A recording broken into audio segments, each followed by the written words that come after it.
Hello guys, நம்ம இந்த வீடியோவில் எதை பற்றி பார்க்க போகிறோம்னா ஆகஸ்ட் 15 தமிழில் மொத்தம் 3 படங்கள் ரிலீஸ் ஆகுது. அது என்னென்னு தான் பார்க்க போகிறோம். ஸோ வாங்க வீடியோக்குள்ளே போகலாம்.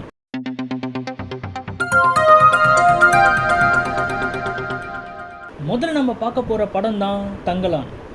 ரஞ்சித் டைரக்ஷனில் நம்ம விக்ரம் சார் லீட் ரோலில் நடிச்சிருக்க படம் தான் தங்கலான். இந்த படத்தில் இருந்து ஆல்ரெடி ரிலீஸ் பண்ணியிருந்த சாங்ஸ் அண்ட் ட்ரைலருக்கு நல்ல வரவேற்பு கிடைச்சிருந்தது. இந்த படம் எப்போவோ ரிலீஸ் ஆகும்னு சொல்லியிருந்த நிலையில் சில காரணங்களால் இந்த படம் தள்ளி போயிட்டு இருந்தது.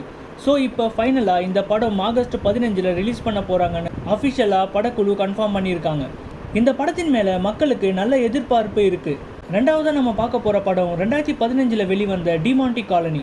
இந்த படத்தோட சீக்குவலை தான் இப்போ டிமாண்டி காலனி 2ன்னு எடுக்கிறாங்க. இந்த படத்தை அஜய் ஞானமுத்து தான் டைரக்ட் பண்ணியிருக்காரு. இந்த படத்தில் டிமாண்டி காலனி 1ல் நடித்த அருள்நிதி தான் லீட் ரோலில் நடிச்சிருக்காரு. ஆனால் இந்த படம் டிமாண்டி காலனி 1 மாதிரி பிளாக் பஸ்டர் படமாக அருள்நிதிக்கு அமையுமான்னு நம்ம பொறுத்திருந்து தான் பார்க்கணும். மூணாவதாக நம்ம பார்க்க போகிற படம் ரகு தாத்தா. இந்த படத்தை சுமன் குமார்ன்றவர் தான் டைரக்ட் பண்ணியிருக்காரு. இந்த படத்தில் கீர்த்தி சுரேஷ் லீட் ரோலில் நடிச்சிருக்காங்க. இந்த படம் ஆல்ரெடி சில சர்ச்சைகளில் மாட்டியிருந்தது. இருந்தும் இந்த படத்தை ஆகஸ்ட் 15 ரிலீஸ் பண்ண போகிறதா படக்குழு முடிவு பண்ணியிருக்காங்க. பார்ப்போம் இந்த படம் கீர்த்தி சுரேஷ்க்கு ரீஎன்ட்ரி கொடுக்குற படமாக அமையுமா இல்லையான்ட்டு. சரி, ஓகே கைஸ், நம்ம பார்த்த இந்த 3 படத்தில் நீங்கள் எந்த மூவிக்கு வெயிட் பண்ணிட்டு இருக்கீங்கன்னு கமெண்ட்டில் சொல்லுங்கள்.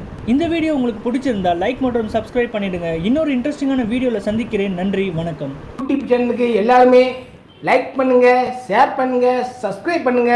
அந்த பெல்லுங்கிற பட்டன் இருக்கும், உங்கள் பொண்ணான கையால் அந்த பெல்லை மட்டும் கொஞ்சம் அமுக்கிடுங்க.